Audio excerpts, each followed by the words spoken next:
మీ business ఏదైనా మీ ఊర్లో promotion చేయాలంటే అది సుమన్ టీవీతోనే సాధ్యం. ఇప్పుడే సంప్రదించండి.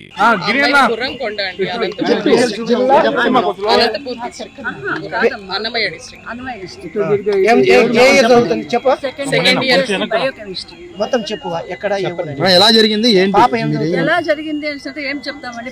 ఎంక్వైరీ చేస్తున్నారు. మధ్యాహ్నము మ్యాట్రిన్ దగ్గర నుంచి మాకు కాల్ వచ్చిందండి.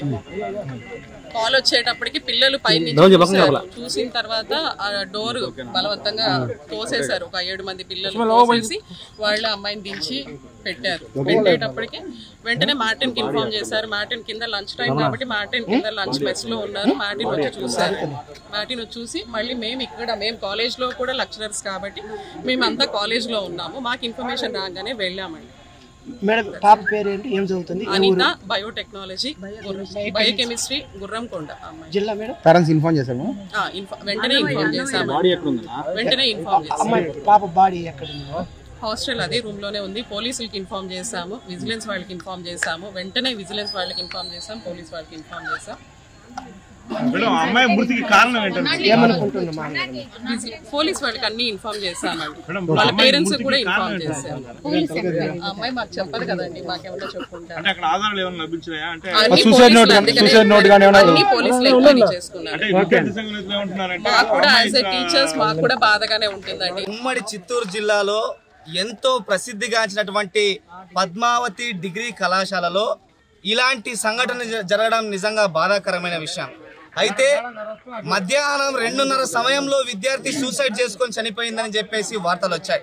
అయితే మధ్యాహ్నం చనిపోయిన తర్వాత ఇప్పుడు దాకా పేరెంట్స్ కానీ పేరెంట్స్ కుటుంబానికి కానీ ఇప్పుడు దాకా ఇన్ఫర్మేషన్ చేయకుండా లోపల ఏం జరుగుతుందో తెలియదు.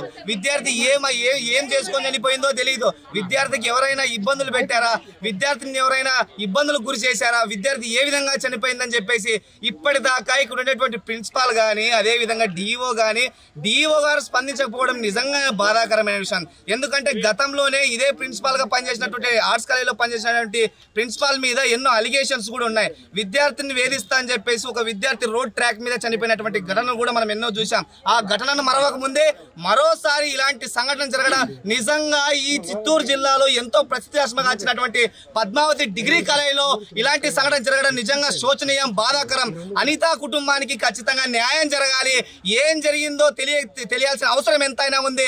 సమగ్ర విచారణ జరిపి ఇక్కడ ఉండేటటువంటి వార్డెన్ అదే విధంగా ఎక్స్పెషల్లీ డిఓ గారు కూడా ఈ ఘటనలో ఖచ్చితంగా వాళ్ళు కూడా భాగస్వామ్యమే. ఖచ్చితంగా ఏం జరిగిందో సమగ్ర విచారణ జరిపి అనిత కుటుంబానికి న్యాయం చేసేదాకా విద్యార్థి సంఘాలుగా ఇక్కడ నుంచి కదిలే సమస్య లేదని హెచ్చరిక.